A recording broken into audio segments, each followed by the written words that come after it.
Kekristenan dirancang oleh Tuhan pada mulanya adalah hidup yang berpusat pada Kristus. Saya tekankan di sini dulu. Kekristenan itu dirancang oleh Tuhan pada awalnya adalah hidup yang berpusat pada Yesus.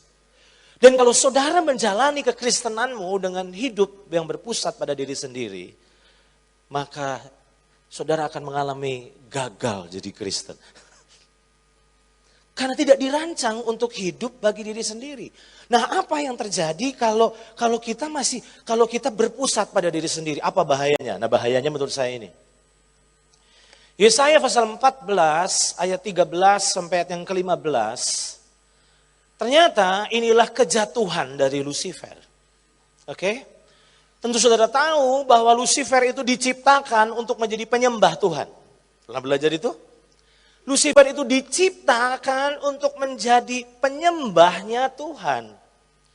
Dan tidak tahu bagaimana dalam proses perjalanan keberfungsiannya mulai terjadi pergeseran. Dari menyembah Tuhan berupaya menyembah diri sendiri.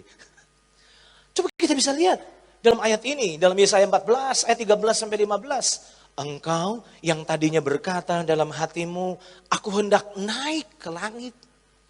Aku hendak mendirikan tahtaku mengatasi bintang-bintang Allah.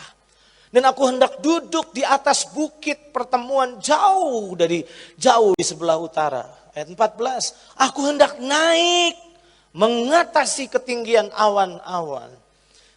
Dan di dalam bahasa Inggrisnya bukan hendak, aku hendak. Jadi ada 5 kali kata aku hendak. Setan ngomong aku hendak. Nah itu bedanya.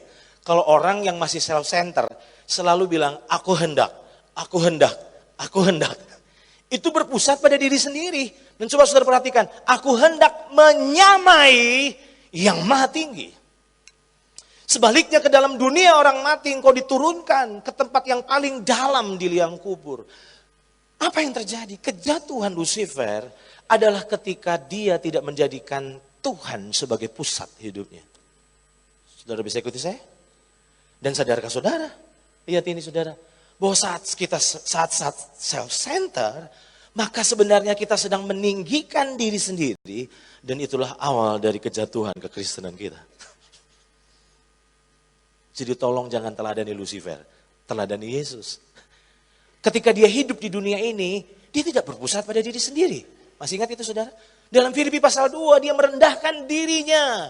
Dia berpusat kepada Bapa, dia berkata, aku ada bukan untuk lakukan apa yang aku mau, tapi aku ada untuk lakukan apa yang Bapakku mau. Yesus telah menjadi teladan yang sempurna bagi kita, bahwa hidup itu harus berpusat pada kehendak Bapa, bukan pada kehendak diri. Nah itu sebabnya saya melihat bahwa banyak orang Kristen sedang mengalami kejatuhan. Karena apa? Karena kita tidak berpusat pada Kristus, tapi kita berpusat pada diri sendiri.